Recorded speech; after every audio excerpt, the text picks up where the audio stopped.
Candy. Buenos días, señora Mendoza. Cuéntenos, por favor, ¿qué quisiera transmitir usted mañana a los participantes en el foro Mujeres de Cambio? Bueno, muchas gracias por la invitación. Para UNICEF es muy importante esta oportunidad. Como saben, en estos días venimos trabajando mucho el tema de la prevención de violencia y su vínculo también con la educación.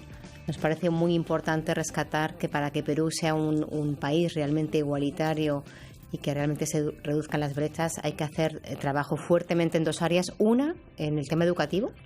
Sigue habiendo mucha brecha entre hombres y mujeres.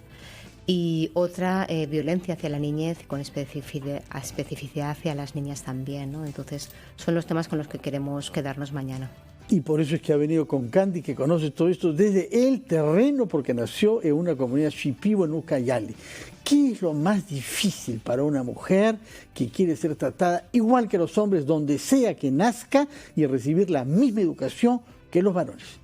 Bueno, Hakunya Mokiri, Hativi, buenos días a todas y todas. Gracias por la invitación. Para mí fue un sorprendente estar acá, ¿no? Bueno, lo que nosotros como shipibo en región Ucayali queremos es el cambio mejor, ¿no? Que un adolescente quiere una buena educación y que sea más respetada nuestros derechos. ¿Es difícil para las niñas en zonas rurales, en comunidades, acceder a la educación? ¿Cuáles son las mayores dificultades para que, por ejemplo, una niña vaya al colegio?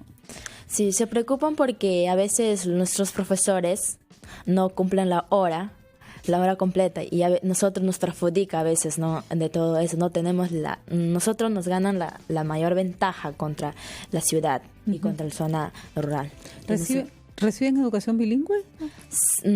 Contamos con castellano nomás, pero ahora es un curso que llevamos ahora con Shipibo, pero no completamos bien la hora. Uh-huh. ¿Pero por qué? ¿Porque el profesor no domina la lengua o porque no va? Es que nosotros queremos que un profesor sea capacitado de Shipibo y que nos enseñen bien.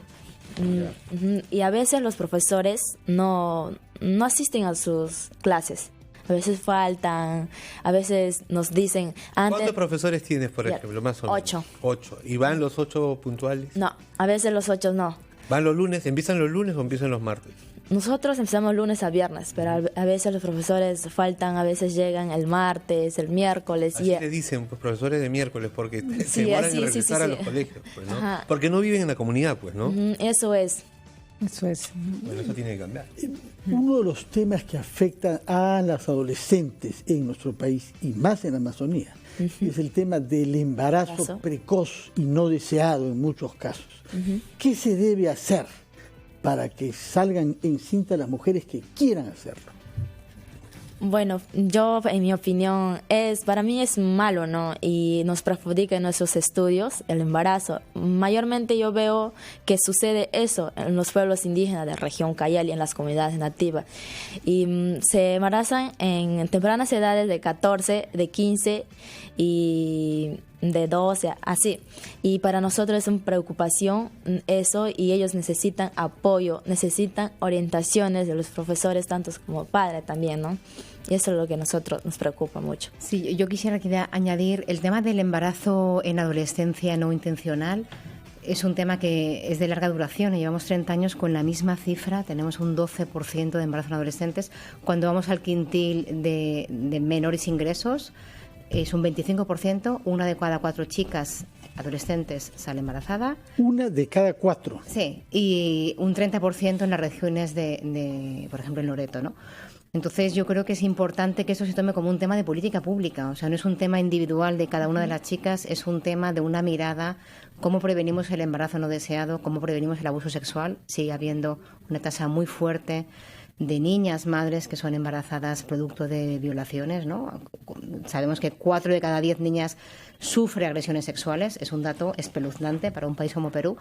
Bueno, todo tiene que ver, ¿no? Lo que quiero decir es que cuando se ponga en el centro de la política pública y Perú se decida a reducir las tasas de embarazo, lo va a conseguir, porque hay países en la región que lo han conseguido, entonces hay que ponerlo en el centro de la agenda de política pública. De acuerdo, eso es indudable, nos tenemos que hacer cargo del problema, pero ¿cuáles son las medidas que han dado mejores resultados en otros países? Mira, en otros países, primero, que haya una voluntad política fuerte desde presidencia.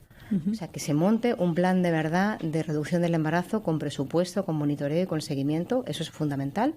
Entre las medidas más importantes, educación sexual integral es una medida, porque la información es clave, y el acceso a métodos anticonceptivos. Por ejemplo, los parches dérmicos han sido muy utilizados en Uruguay, en Chile y en Argentina, y se han bajado las tasas en pocos años, en 3 o 4 años se han bajado las tasas. Entonces yo creo que cuando un país se lo pone realmente esto como el centro de su agenda, claro, es un cambio cultural también, hay mucho que hacer con los adolescentes, hay mucho que hacer a nivel de normas sociales, pero tiene que haber una voluntad política clara de que Perú va a reducir esas tasas de embarazo, ¿no? Retroceder el inicio de la sexualidad sería no tanto retroceder, esto ya depende de la mirada de cada uno de los valores, pero no embarazarse si uno no quiere embarazarse. Quiero decir, un poco lo que decía el compañero al inicio, el embarazo tiene que ser deseado. Cuando uno pregunta a las mujeres embarazadas adolescentes, casi ninguna ha querido embarazada. Pero me refiero sobre todo a los embarazos de niñas de 12, 13 años. Bueno, eso son violaciones, ¿no? Exactamente, ¿no?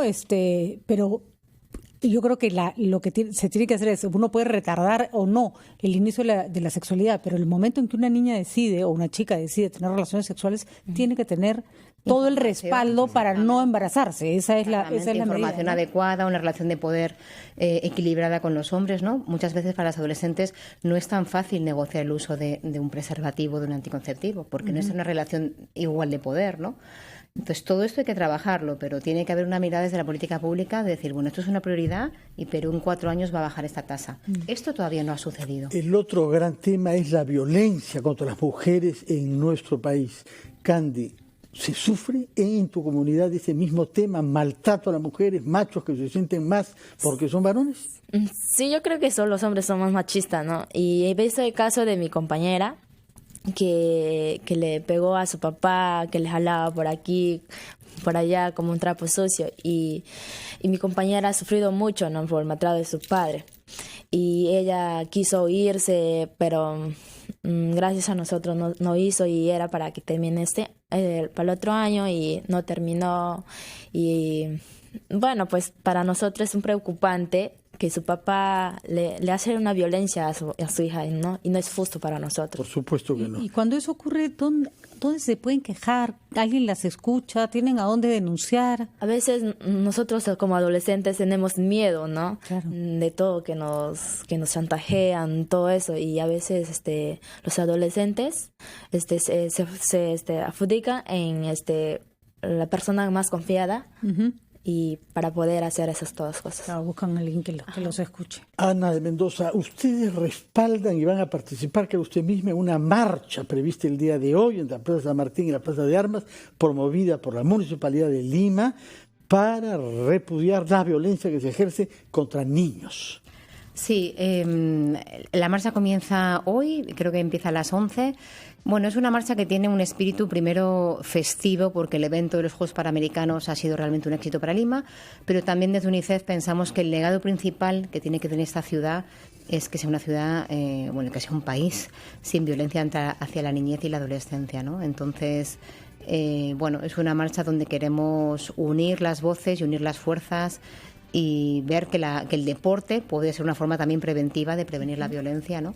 Cuantas más voces sumemos, más rápido va a ser el cambio cultural que necesita este país para dejar de usar la violencia. Muchas veces padres y madres usan la violencia como el castigo físico, como una forma de corrección o como una forma de educación, ¿no? Asentado en creencias que ya no son, que tenemos que erradicar, ¿no? Muchas gracias por su presencia y la veremos entonces en la marcha. Tiene que ir yendo porque es a las 11 de la mañana. Candy, muchísimas gracias por venir acá, gracias por su testimonio de tu experiencia como mujer joven shipibo y que está contra este maltrato a las mujeres en todas partes del Perú y del mundo, lamentablemente.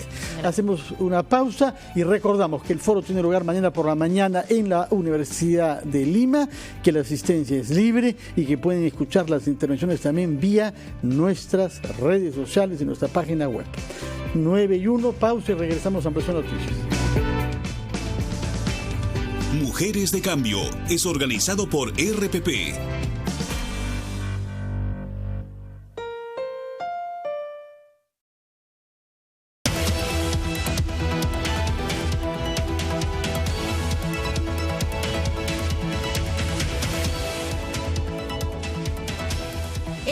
congresista Víctor García Belaúnde insistió en la renuncia de los ministros involucrados en la crisis por el proyecto minero Tía María.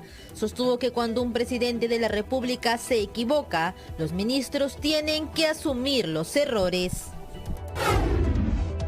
Hoy se realizará a las 3 de la tarde el simulacro nacional de sismo, seguido de tsunami en el litoral peruano y el ejercicio multipeligro en el interior del país.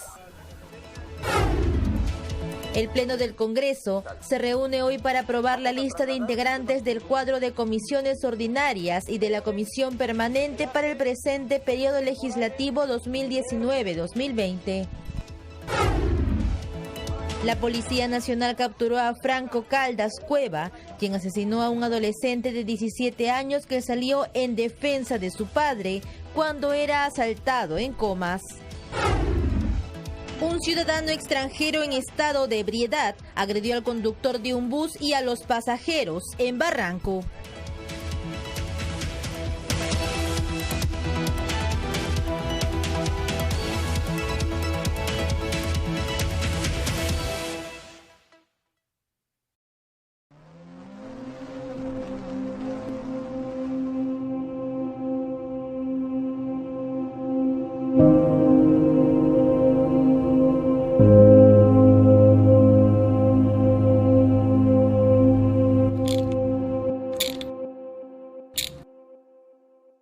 ¿Y ahora qué hago?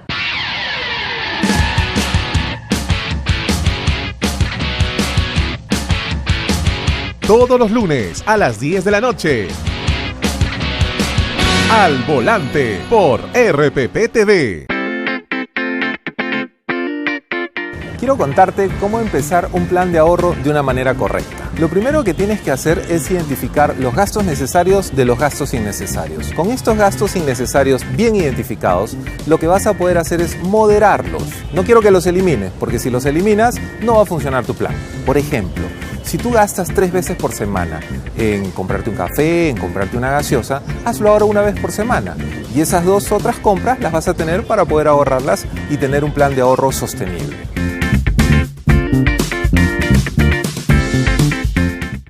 RPP, confianza por todos los medios.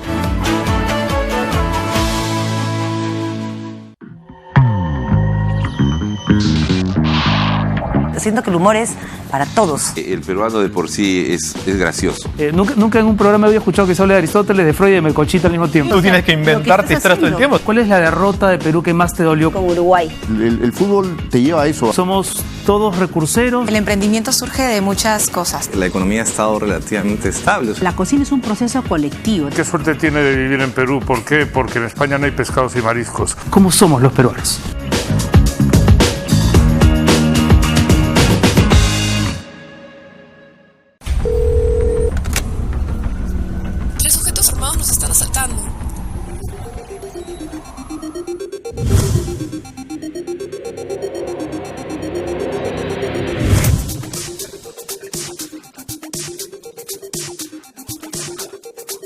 Cuando estés lejos de sentirte seguro, contacta al Rotafono, la línea de ayuda más efectiva. Llámanos al 438-8008. Contáctanos a nuestro WhatsApp 951-431-013 o encuéntranos en Facebook y Twitter usando el hashtag Rotafono.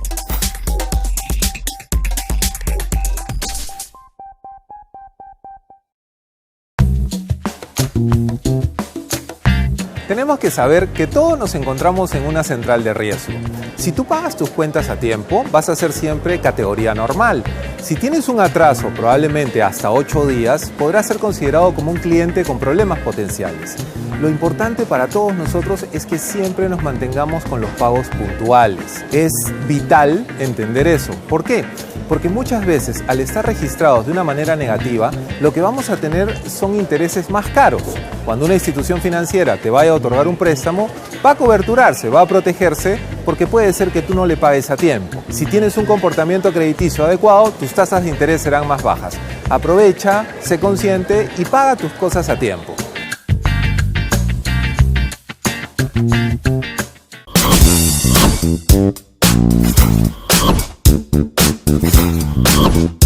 La tecnología nos abre un mundo de posibilidades.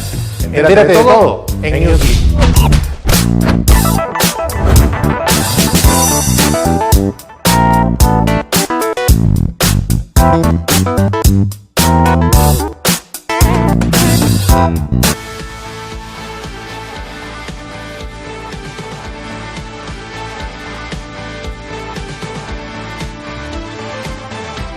Son las 9:07 de la mañana y nos vamos hasta Iquitos, donde se halla el ministro de Cultura, el arqueólogo Luis Jaime Castillo. Ministro, buenos días. Buenos días, ¿qué tal? Bien, muy bien. Tenemos entendido que se halla en Iquitos por la inauguración de la Expo Amazónica. Sí, aquí estoy en Iquitos con varios ministros, va a llegar el premier a mediodía para inaugurar, ¿no? Y esta es probablemente la actividad, digamos, ferial y comercial más importante de la Amazonía. ¿Y cuál es el papel que tiene el Ministerio de Cultura que usted dirige en esta expo?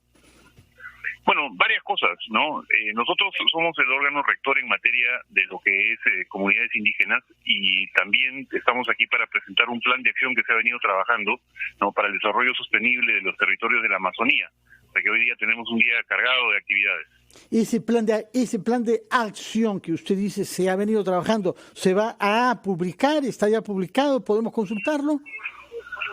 Bueno, además de la feria misma, esta es una oportunidad de reunirse simultáneamente con los presidentes regionales, los gobernadores, ¿no? Los alcaldes, autoridades, empresarios, etcétera, para presentar una serie de ideas y una serie de aspectos del plan que tienen que ver con todo desde el desarrollo, la conectividad, ¿no?, el saneamiento físico legal, etcétera. De acuerdo. Y mientras tanto es un día de fiestas patronales en muchas zonas de nuestro país con motivo de la Virgen de la Asunción y tengo entendido que se ha tomado una decisión en su ministerio respecto de las festividades en la ciudad cusqueña de Calca.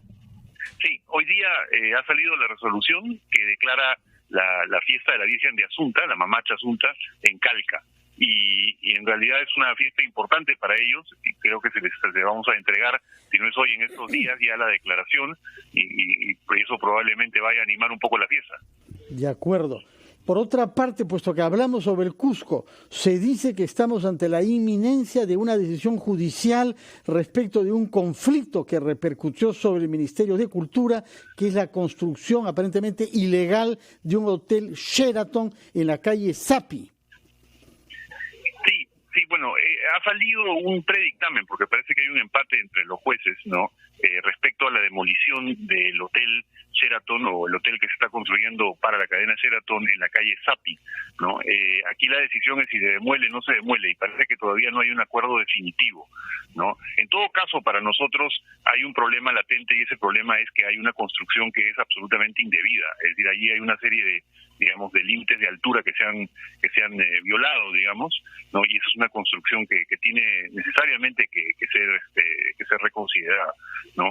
Ahora, la decisión de si se tiene que demoler completamente o se tiene que demoler parcialmente ya es una decisión del Poder Judicial.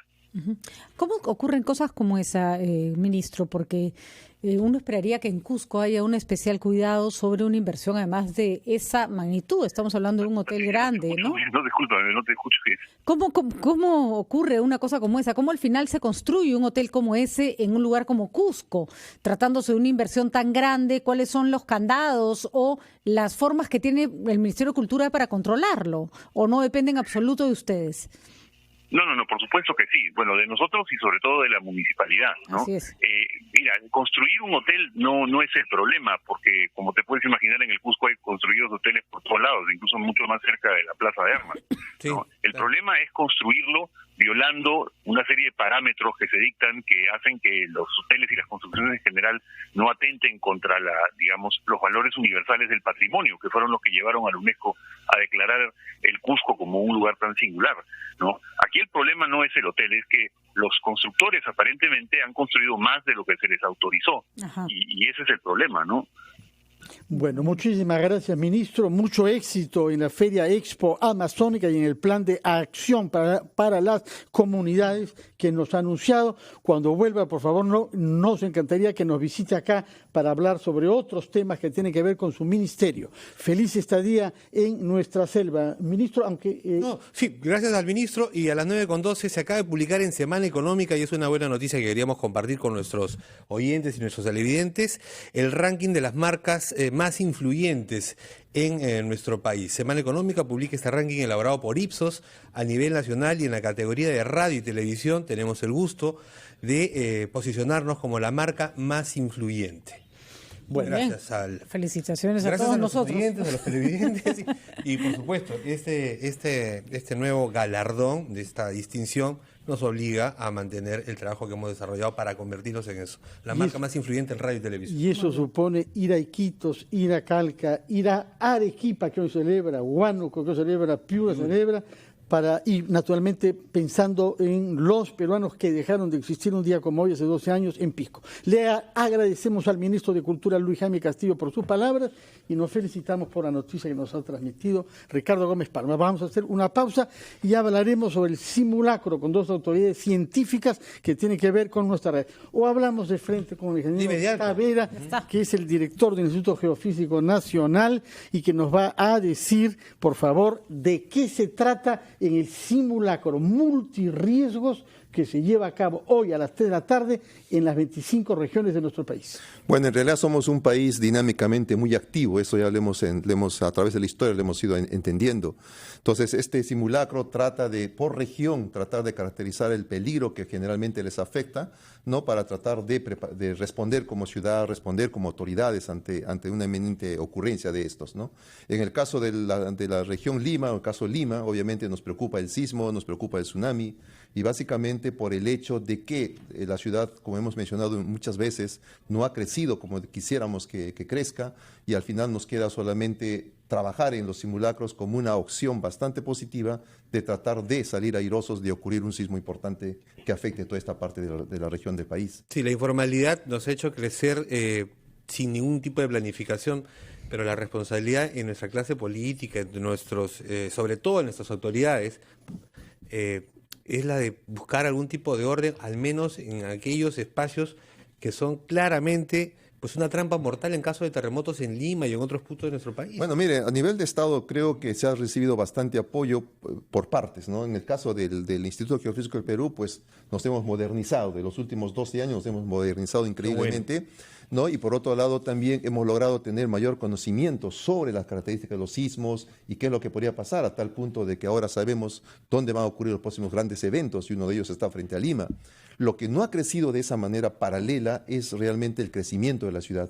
Y no solamente es un tema de autoridad, porque las normas existen, las leyes existen, los lineamientos existen. Es una falta de cultura por parte de la misma población de hacerse dueña de esta información para intentar crecer como debiera de ser, ¿no? Mira lo que ha pasado en la Costa Verde, nada más. La Costa Verde. Y apenas vibre un poquito se cae abajo. Y va a pasar lo mismo en las laderas de los cerros que están rodeando Lima, ¿no? Y va a pasar lo mismo a lo largo de los ríos, las zonas de relleno que tenemos en muchas partes de Chorrillos, por ejemplo, ¿no? Y toda la costanera, ¿no? En el año 40, por ejemplo, hay una nota que apareció en uno de los diarios de Lima que decía de que Lima en 5 minutos había desaparecido ante los ojos de quien estaba observando Lima. Se cayó una catarata de piedras y tierra en toda la costanera, ¿no? Y ahora estamos hablando de un pequeño deslizamiento. Entonces, realmente los escenarios son bastante Es una buena cosa, por eso que haya usted venido ingeniero junto a un ingeniero estructural joven, profesor de la Universidad de la UNI, que se ha formado en Tokio. Por eso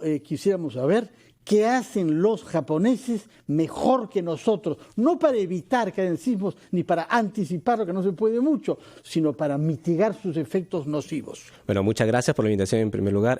Nosotros también, como universidad, como UTEC, creemos que la gran ventaja de estos países desarrollados es un poco en la educación, porque cualquier cosa finalmente que hagamos para reducir la vulnerabilidad física es una gran ayuda para reducir los desastres naturales. He ahí en la primera gran labor, educar Y, por ejemplo, volviendo al tema de Pisco, no olvidar las lecciones aprendidas, porque tendemos mucho a olvidar rápido las lecciones. Han pasado 12 años y quizá en los temas de vulnerabilidad física, vulnerabilidad de nuestra estructura, aún no hemos mejorado demasiado. A pesar de que hay, como ya lo mencionaba el ingeniero Tavera, estas normas actualizadas ahora en el Perú, el gran problema de nuestra vulnerabilidad recae en la informalidad. En todo sentido, en la informalidad en la construcción, la informalidad en el planeamiento de las ciudades, la informalidad en los asentamientos humanos. Esa es nuestra gran fuente de vulnerabilidad. Y finalmente, mientras no trabajemos esa vulnerabilidad física, no se va a poder reducir demasiado estos riesgos.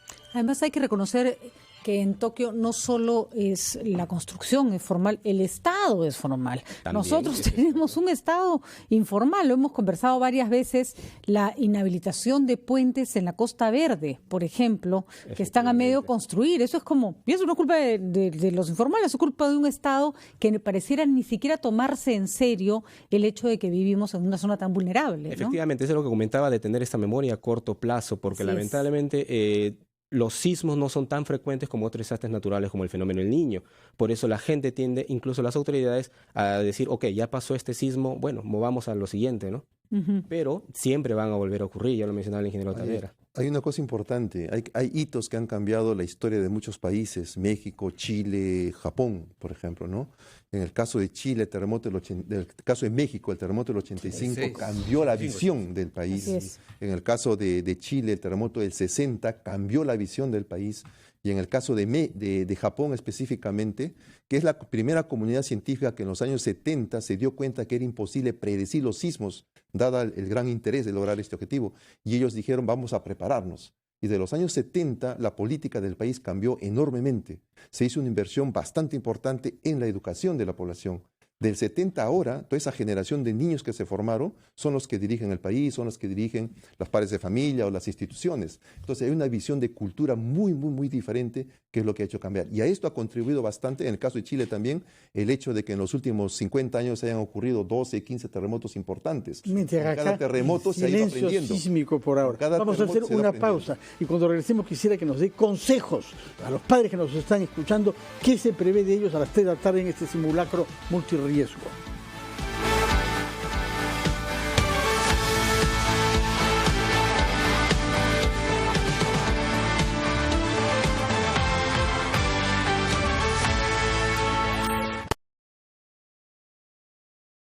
Las agencias de viaje de Arequipa queremos pronunciarnos ante la violencia que viene dañando el sector turismo. Estamos perdiendo más de 800.000 soles al día por la paralización que ha generado la cancelación de miles de paquetes turísticos que ya teníamos vendidos. Nuestros operadores han hecho un gran esfuerzo para recibir a miles de turistas, adquiriendo compromisos para mejorar su infraestructura y sus servicios. Los arequipeños no queremos parar, queremos una región con paz y estabilidad. Rechazamos a quienes nos quieren secuestrar con su violencia. Arequipa necesita inversión. Queremos trabajar en paz. No queremos quedarnos estancados en el pasado. Esperamos la acción firme de nuestras autoridades.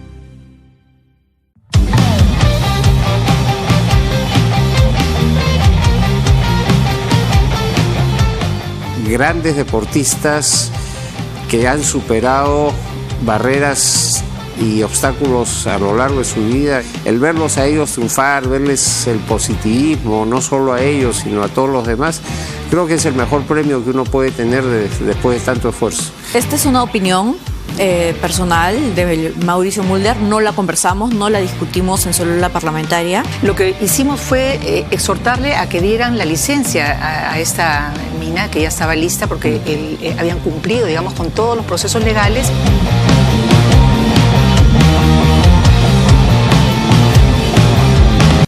Es momento de un café de noticias. 1.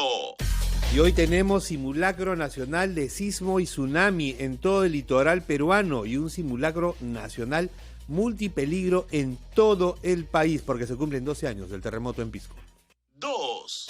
Arequipa, Piura y Huánuco están de fiesta. Las 3 ciudades celebran un año más de fundación con diversas actividades. 3. Agricultores del Valle de Moquegua se han sumado al paro contra el proyecto minero cuprífero Quellaveco. 4. Y en Filadelfia, en los Estados Unidos, El responsable de herir a 6 policías en un tiroteo se ha entregado finalmente a las autoridades. 5. Y en efecto, el delantero peruano Paolo Guerrero conversó hace algunos días con el entrenador Ricardo Gareca para pedirle que no lo convoque a los amistosos para poder jugar con su equipo en Brasil. Gareca le ha dicho que no. ¡Qué buen café de noticias! Es momento de un café de noticias. Llegó gracias a Nuevo Cafetal Caracolillo, un regalo de la naturaleza a tu alcance. Cafetal, el café de verdad. Un país necesita un plan para lograr una economía competitiva que le permita ser líder en la región. Conoce el plan de nuestro país en Perú CEO Impact Summit, este 9 de septiembre a las 7:30 de la mañana en el Swiss Hotel Lima. Informes y entradas a la venta en joinas.com. Organizan El Dorado Pro Markets y RPP. RPP, confianza por todos los medios.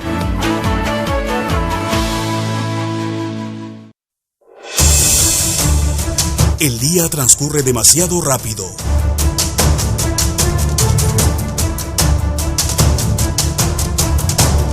Nosotros nos detenemos para analizar los hechos y explicártelos al final de la jornada.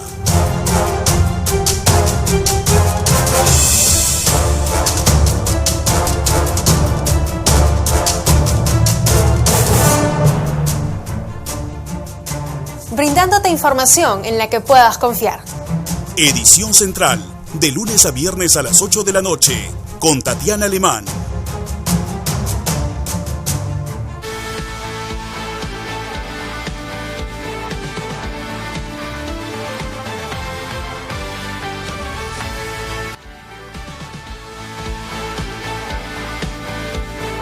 Son las 9:23 de la mañana, Patricia del Río. Nos vamos rápidamente con Joana Castro, que se encuentra en las calles de Lima para conversar con las personas justamente sobre este simulacro de sismo del que estamos hablando, que se va a producir a las 3 de la tarde. Joana, escuchamos a nuestros oyentes. Muchas gracias, directo en directo. Así es, estamos en la cuadra 15 de la avenida Arenales en Lince y les vamos a preguntar precisamente a las personas, saben cómo actuar ante un terremoto, es decir, si saben qué hacer, justamente sabiendo que hoy hay un simulacro. Caballero, buenos días, bienvenido a RPP. Buenos días, sí, buenos días, señorita, dígame. ¿Usted sabe cómo actuar en el caso de un terremoto, de un sismo? Claro, yo me pondría, ¿no? Estoy en la calle y me pongo al filo de la vereda, ¿no? O sea, esperaría que pase el sismo, ¿no? Y por ejemplo, si no está en la calle, si está en un trabajo, en una casa, en un edificio. Busco una columna, ¿no? Una cosa que sostenga la casa, ¿no? Y si veo que el sismo no dura mucho, trato de salir de la casa, ¿no? De la oficina, no sé. Perfecto. ¿Su nombre, caballero? Jesús Valleras. Perfecto, las gracias, señor Jesús. Vamos a acercarnos a otra persona. Hay que recordar que hoy se cumplen 12 años del terremoto que se registró en Pisco, 7.9 en la escala de Richter. Señora, buenos días, bienvenida a RPP. ¿Usted sabe cómo actuar ante un sismo, un terremoto? Actuar, salir afuera en la calle, pues, la única manera, ¿no? Y si está dentro de una casa, ¿qué debe hacer? ¿Sabe? No, porque en la casa me machucaría todo lo que cae, ¿no? Pero ahí no, ni en la puerta tampoco no me puede poner porque ahí se cierra, ahí ya muere uno. Bloquea. Claro. ¿Y sabe que hoy, por ejemplo, hay un simulacro? ¿Tiene conocimiento? 4 o 5. Simulacro, sí.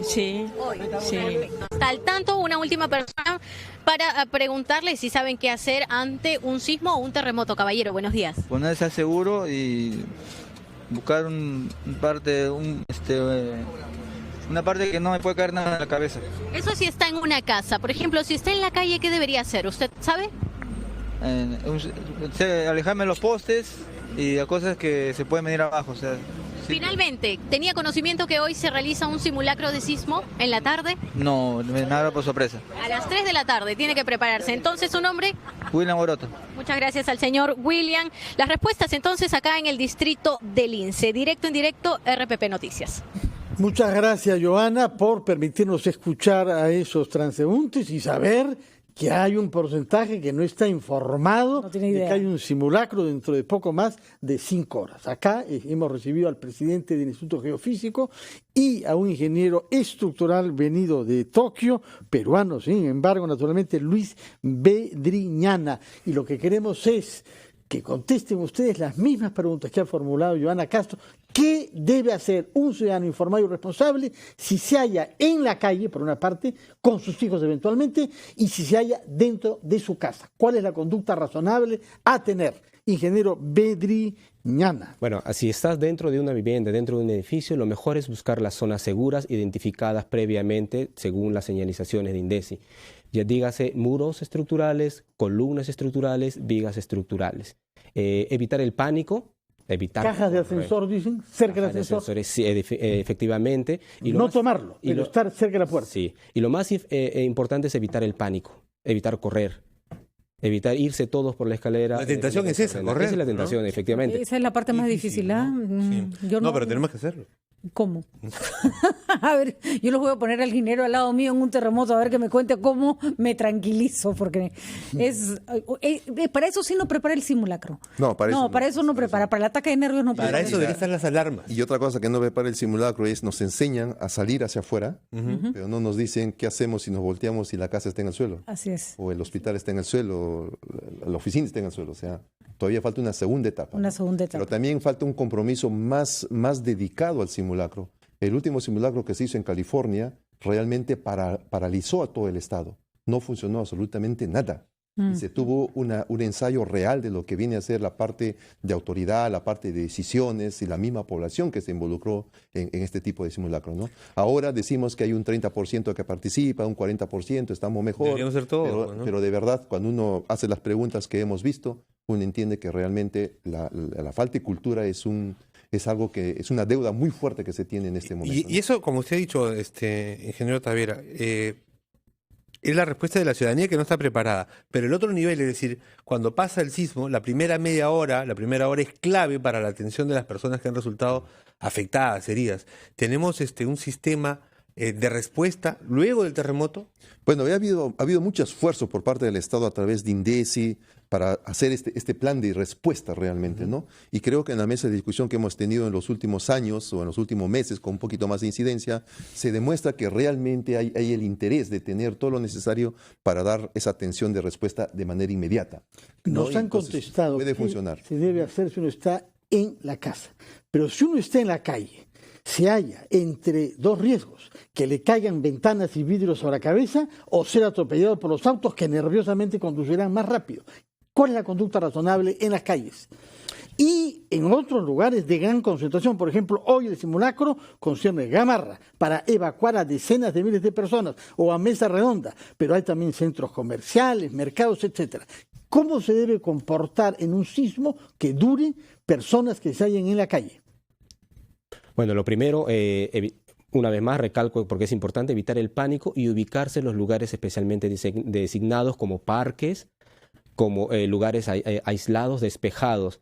Lamentablemente a veces el pánico permite que estos autos incluso no detengan y no permitan el paso de estas personas, pero ahí es un poco la cultura de nosotros, cómo reaccionar de manera adecuada y ubicarse en estos lugares designados. Hay muchos, ya lo mencionaba, muchos centros comerciales que tienen estos lugares designados, pero los mismos trabajadores de ahí no conocen dónde están.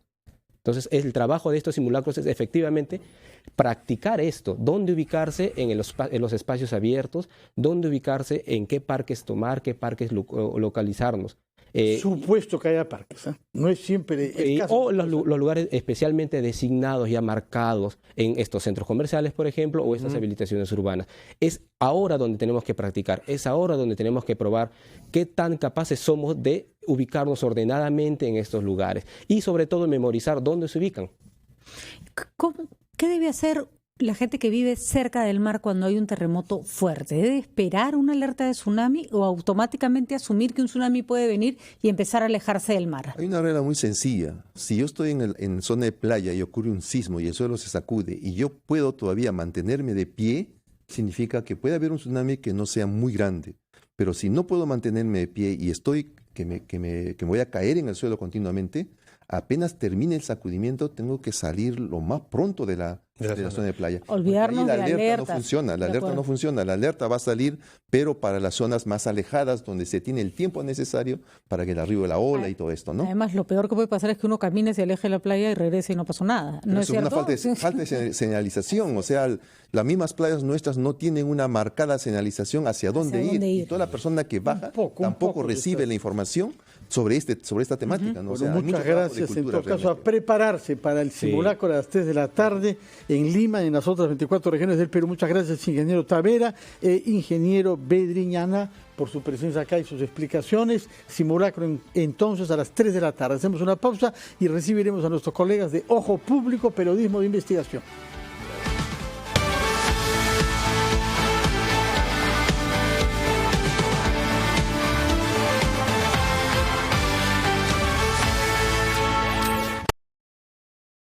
Es momento de un café de noticias. 1. Y hoy tenemos simulacro nacional de sismo y tsunami en todo el litoral peruano y un simulacro nacional multipeligro en todo el país porque se cumplen 12 años del terremoto en Pisco. 2. Arequipa, Piura y Huánuco están de fiesta. Las 3 ciudades celebran un año más de fundación con diversas actividades. 3. Agricultores del Valle de Moquegua se han sumado al paro contra el proyecto minero cuprífero Quellaveco. 4. Y en Filadelfia, en los Estados Unidos, el responsable de herir a 6 policías en un tiroteo se ha entregado finalmente a las autoridades. 5. Y en efecto, el delantero peruano Paolo Guerrero conversó hace algunos días con el entrenador Ricardo Gareca para pedirle que no lo convoque a los amistosos para poder jugar con su equipo en Brasil. Gareca le ha dicho que no. ¡Qué buen café de noticias!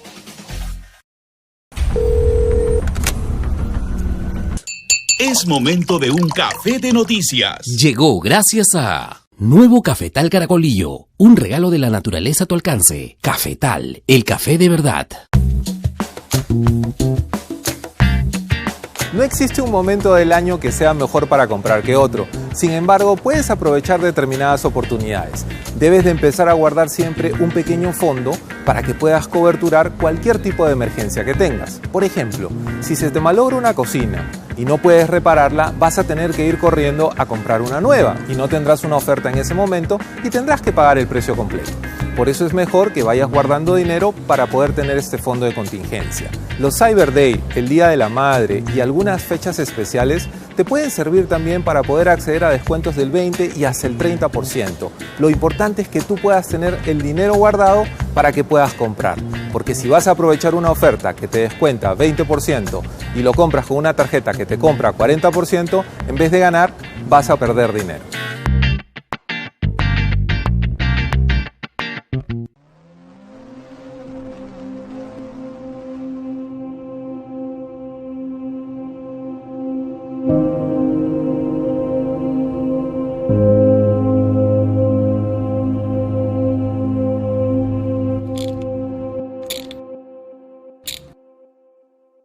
¿Y ahora qué hago?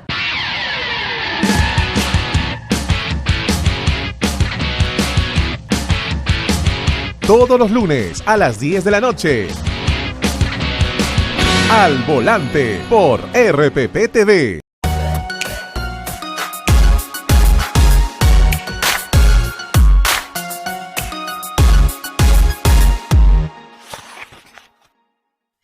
Uno de mis libros favoritos es Música de Cañerías, de Charles Bukowski.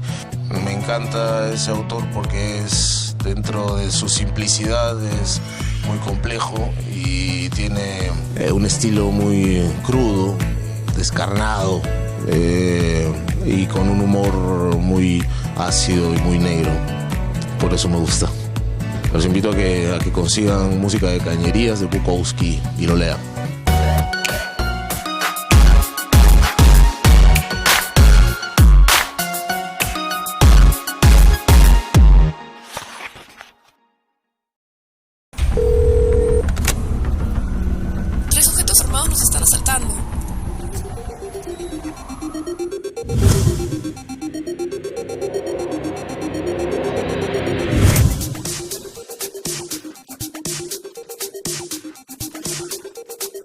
Cuando estés lejos de sentirte seguro, contacta al Rotafono, la línea de ayuda más efectiva. Llámanos al 438-8008. Contáctanos a nuestro WhatsApp 951-431-013 o encuéntranos en Facebook y Twitter usando el hashtag Rotafono.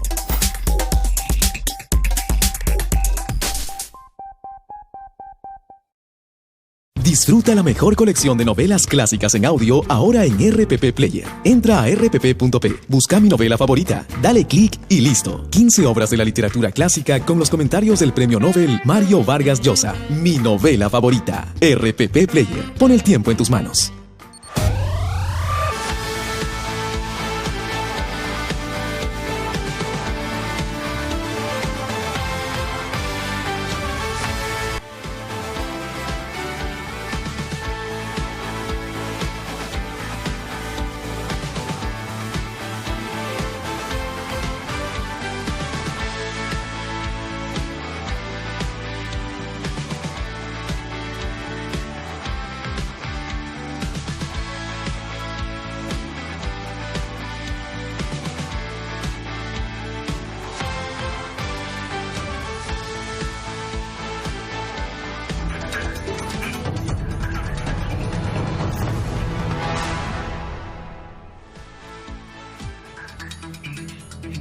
Cerro Verde tiene su ejecución minera cerca al Valle del Chili y funciona perfectamente bien, no hay ningún tipo de afectación ambiental. Falso. Bueno, esto es falso porque según hemos podido... Cerro Verde tiene su ejecución minera cerca al Valle del Chili y funciona perfectamente bien, no hay ningún tipo de afectación ambiental. Falso. En los distritos de Uchumayo, Yarabamba, Jacobo Hunter y Tiabaya, ubicados estos en el Valle de Chile. A una consulta para esta verificación, adicionalmente, el OEFA, con base en información de su Dirección de Fiscalización y Aplicación de Incentivos, nos remitió información actualizada sobre los procesos administrativos que han encontrado responsable a Cerro Verde de infracciones ambientales y dieron que había más de 10 procesos, ¿no?, con respecto a esto. Los más recientes de estos habían iniciado en 2017 y 2018. ¿no?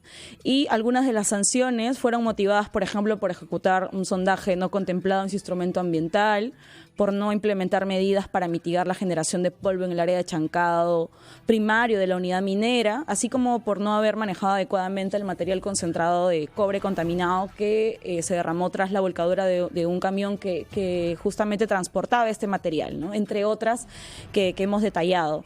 El área de prensa de la CONFIEP nos indicó que su presidenta realizó esta afirmación con base en información de la Sociedad Nacional de Minería, Petróleo y Energía, según la cual Cerro Verde contaba con una planta de tratamiento de aguas residuales en beneficio del río Chili, de Arequipa. Además, consultamos también con el gerente de Asuntos Públicos de la minera Cerro Verde, quien nos indicó que esta tenía un desempeño ambiental ejemplar. Sin embargo, en ninguno de los casos, ni la CONFIEM ni en el caso de Cerro Verde, se pronunciaron sobre las infracciones ambientales que nosotros hemos comentado anteriormente, ¿no? Y según información del OEFA. Por tanto, esto es falso. De acuerdo. La segunda frase ha sido pronunciada por una congresista. Sí, la congresista Marisol Espinosa, durante una entrevista, alertó sobre una situación crítica en la economía y como parte de sus argumentos dio el siguiente dato. No ha habido crecimiento del país 6 meses consecutivos. Falso. Bueno, el crecimiento económico del país es medido oficialmente por el INEI, según la data, ¿no?, del Producto Bruto Interno, el PBI, y según el reporte del primer trimestre, o sea, los 3 primeros meses, el PBI tuvo un crecimiento de 2.3% con relación al año pasado. También, según información del INEI con respecto de enero a mayo de este año, la economía creció 1.45% con relación al mismo periodo del 2018. Es decir, durante los primeros 5 meses del año se registró un crecimiento leve, débil, pero hubo crecimiento. Consultado para esta verificación, la congresista Espinosa nos remitió una ayuda a memoria con una serie de datos económicos, los cuales recogían justamente esta información del INEI que les he comentado. Así también información del Banco Central de Reserva del Perú, cuya fuente también es el INEI. Y estos datos dan cuenta de este crecimiento leve, débil, que estamos comentando, ¿no?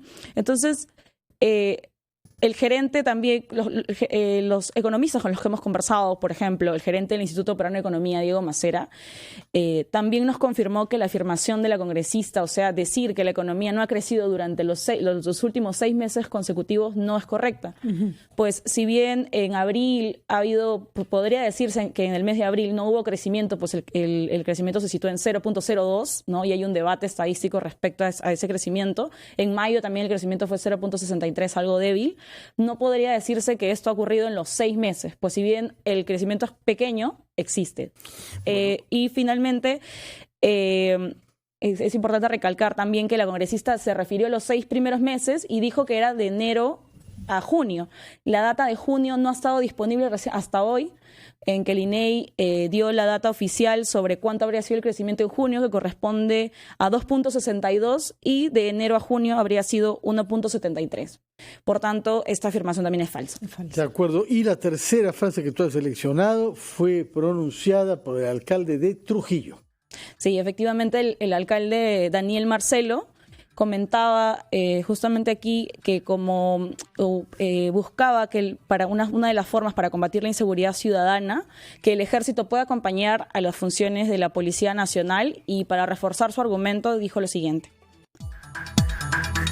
El presidente de Chile, por ejemplo, que 8 o 9 de julio lanzó un decreto donde él autorizaba para que las Fuerzas Armadas acompañen a la policía, al narcotráfico y al crimen. Engañoso. No, esto es engañoso porque si bien, en primer lugar hay que explicar que el alcalde se refería a un decreto, una norma publicada el último 13 de agosto en Chile. El trámite de esta norma, de este decreto supremo, inició el 9 de julio con la presentación del Poder Ejecutivo chileno de un decreto para facilitar la colaboración de las Fuerzas Armadas con la policía en zonas fronterizas para aumentar la eficacia de la lucha contra el narcotráfico y el crimen organizado. Tras la presentación de este decreto, el Ejecutivo tuvo que retirarlo y hacer acotaciones, precisiones, pues la Contraloría del país, que es la entidad encargada de aprobar los decretos supremos, se lo pidió. Adicionalmente, la norma tuvo cuestionamientos de legisladores que afirmaban que el Poder Ejecutivo estaba realizando una actuación inconstitucional, una modificación inconstitucional, ya que le estaba dando funciones a las Fuerzas Armadas a través de un decreto. Finalmente, el decreto ha sido aprobado, pero con bastantes delimitaciones y acotaciones. Por ejemplo, la Contraloría finalmente precisó que en el marco de las actividades de lucha contra el narcotráfico y el crimen organizado, las Fuerzas Armadas podrían ayudar únicamente en los ámbitos de logística, transporte y tecnología, y solo en las zonas fronterizas de Chile, sin que ello implique una intervención, por ejemplo, en operativos que impliquen ejercer las funciones policiales, como por ejemplo el patrullaje.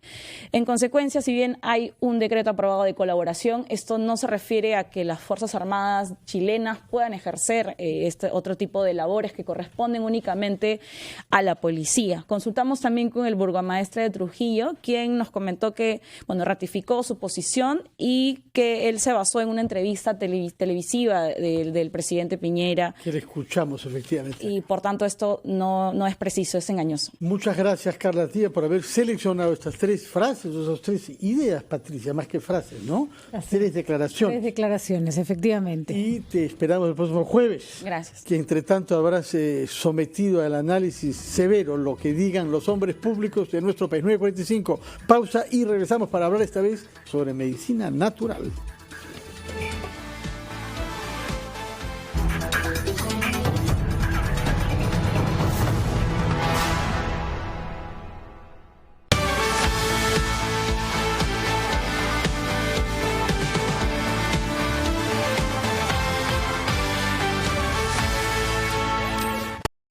Tendrán que pasar 200 años para que la desigualdad entre hombres y mujeres desaparezca. Hoy, las mujeres peruanas ganamos 1/3 menos por el mismo trabajo que hace un hombre. Y en política, en las últimas elecciones, ninguna mujer fue elegida gobernadora regional. Es hora de hablar de igualdad de oportunidades.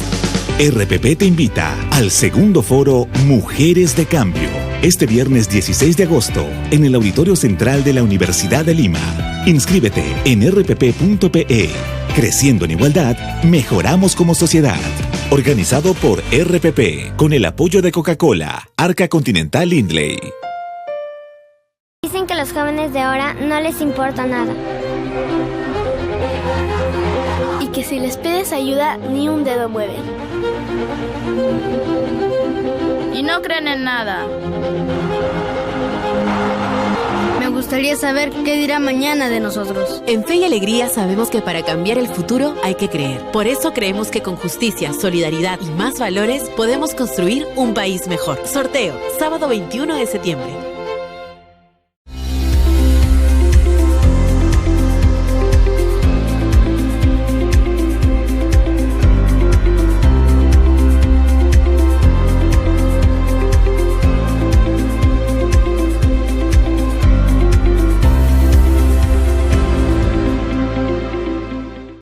RPP, confianza por todos los medios.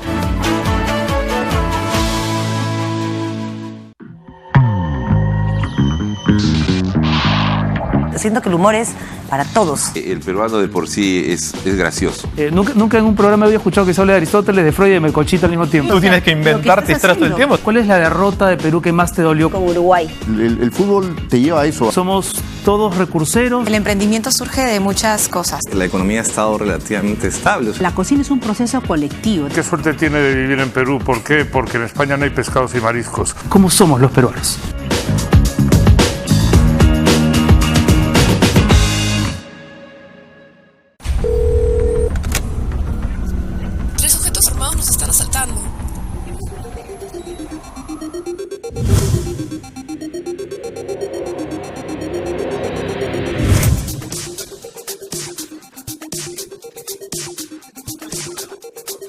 Cuando estés lejos de sentirte seguro, contacta al Rotafono, la línea de ayuda más efectiva. Llámanos al 438-8008. Contáctanos a nuestro WhatsApp 951-431-013 o encuéntranos en Facebook y Twitter usando el hashtag Rotafono.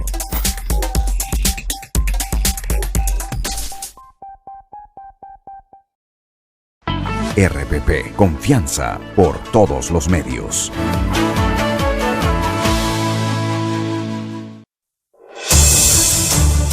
El día transcurre demasiado rápido.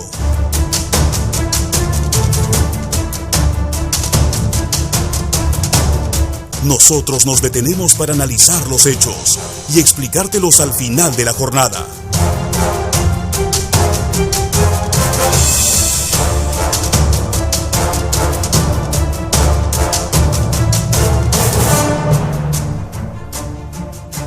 Brindándote información en la que puedas confiar. Edición Central, de lunes a viernes a las 8 de la noche, con Tatiana Alemán.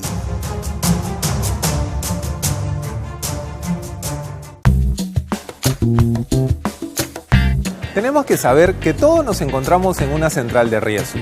Si tú pagas tus cuentas a tiempo, vas a ser siempre categoría normal. Si tienes un atraso, probablemente hasta 8 días, podrás ser considerado como un cliente con problemas potenciales. Lo importante para todos nosotros es que siempre nos mantengamos con los pagos puntuales. Es vital entender eso. ¿Por qué? Porque muchas veces, al estar registrados de una manera negativa, lo que vamos a tener son intereses más caros. Cuando una institución financiera te vaya a otorgar un préstamo, va a coberturarse, va a protegerse, porque puede ser que tú no le pagues a tiempo. Si tienes un comportamiento crediticio adecuado, tus tasas de interés serán más bajas. Aprovecha, sé consciente y paga tus cosas a tiempo.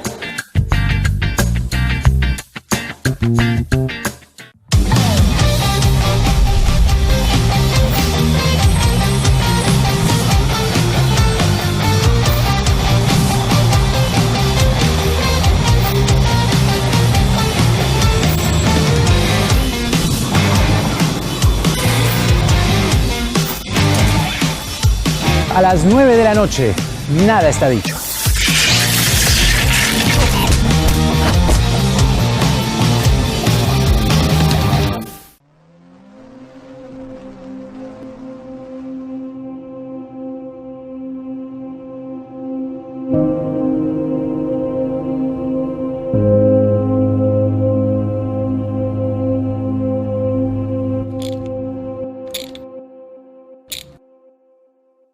¿Y ahora qué hago?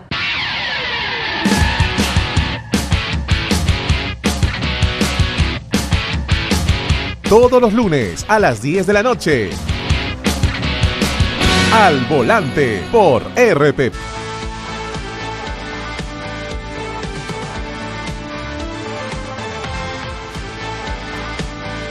9:51 tomamos contacto con un periodista de la Deutsche Welle de Alemania especializado en medicina natural y alternativa, formado en Alemania en esta disciplina. Hablo de Alejandro Lorente. Señor Lorente, buenos días. Buenos días, ¿cómo está? Tengo entendido que está viniendo a nuestro país para presentar un libro, por una parte, pero para hacernos cobrar conciencia de que la medicina tradicional universitaria no es incompatible con prácticas alternativas. Exactamente, yo creo que la medicina integrativa es el futuro. Y en Perú hay grandes maestros de la medicina tradicional de los que se puede aprender mucho. Pero es menos aceptada en medios académicos y profesionales que en Alemania, donde por lo demás usted tiene un título profesional como terapeuta, ¿no? Heilpraktiker.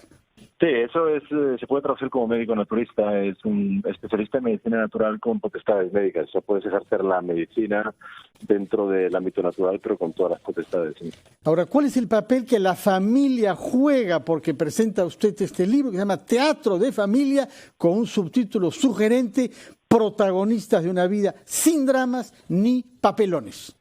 Bueno, la vida familiar juega un papel muy importante en lo que sería el sentido de coherencia, que hay un índice de bienestar subjetivo que se traduce, hay estudios sociológicos que demuestran, desde Aaron Antoniewski, que era un gran maestro de la sociología médica, demuestra que hay una relación directa entre la salud subjetiva, como uno se siente, el bienestar subjetivo que uno tiene, la sensación de felicidad, y la medicina objetiva. Realmente hay una o sea, los parámetros objetivos de salud, como puede ser la hipertensión, la diabetes, etcétera, porque el sistema hormonal reacciona y reacciona directamente, por ejemplo, ante el estrés con cortisol, con adrenalina, y todo esto a la larga puede generarnos muchos problemas de salud. La familia, en ese sentido, es uno de los factores más importantes, por no decir el más importante, de bienestar subjetivo. Si yo tengo una relación familiar sana, una relación con mi familia sana, pues esto va a incidir efectivamente en mi bienestar, en la sensación de felicidad y por tanto de subjetiva de salud. Doctor, ¿cómo se hace para poder diferenciar propuestas serias como la de usted? Además, hay efectivamente países que han logrado incorporar la medicina tradicional a su sistema de salud de manera absolutamente eficiente, de la charlatanería, porque ese es el mayor daño que se le hace a la medicina alternativa seria. Es la cantidad de gente que se aprovecha de la necesidad de las personas de curarse y ofrecen cualquier cosa. Bueno, esto es una buena pregunta. En Alemania, en Suiza, donde yo doy clases, imparto clases desde hace ya tiempo, lo han hecho de una forma muy fácil, y es los especialistas en medicina natural tienen que demostrar conocimientos también de medicina convencional. Hay exámenes, por ejemplo, en Alemania el examen de Heilpraktiker es un examen para el que yo preparo también a médicos. Es un examen de gran exigencia de fisiología, patología, etcétera, ¿no? Anatomía. Entonces, lo importante es que uno sepa diferenciar. Yo, por ejemplo, estaba en el avión viniendo esta mañana de Bogotá, y había un hombre que tenía pues una úlcera de estómago, un dolor muy importante. Entonces han pedido un médico en el avión, pues yo soy médico naturista, no soy médico convencional, te pedían el carnet de médico, pero bueno, yo he dicho que yo tengo agujas de acupuntura, y efectivamente hemos podido resolver este problema en unos minutos. Estaba este señor ya mucho más tranquilo. Si le hubiera dado fármacos, pues bueno, habría tardado más y los fármacos al final tienen un efecto secundario. Yo creo que el crear sistemas de control es importante porque así nos evitamos la charlatanería, que también es cierto que está ahí. Hay muchos charlatanes también, pero hay muchas personas que son médicas incluso y que ejercen la medicina, digamos, alternativa, la medicina integrativa, y que son acusados por colegios médicos. Por ejemplo, en España hay un debate muy importante entre muchos médicos que están formados como médicos y que son perseguidos por los que no ejercen la medicina alternativa. De acuerdo, ¿no? señor Lorente. Muchas gracias por sus palabras, que tenga una buena estadía en nuestro país y si tiene tiempo, pase a visitarnos aquí en RPP para poder hablar con más calma. Muchas gracias. Son las 9:56. Reiteramos nuestro saludo a nuestros compatriotas de Arequipa, Huánuco y Piura que están celebrando su fundación. Recordamos que dentro de menos de 5 horas habrá un simulacro multirriesgo en nuestro país, después de lo cual a las 5 de la tarde un evento académico en la UTEC sobre la quebrada de Armendáriz, organizado por el profesor Luis Alberto Bedriñana. Muy buenos días, contigo Patricia a las 7 de la tarde. Para saber quién tiene la razón. Gracias. Y se quedan ahora con Gastón Acurio que nos propone una nueva receta. Buenos días. Stop.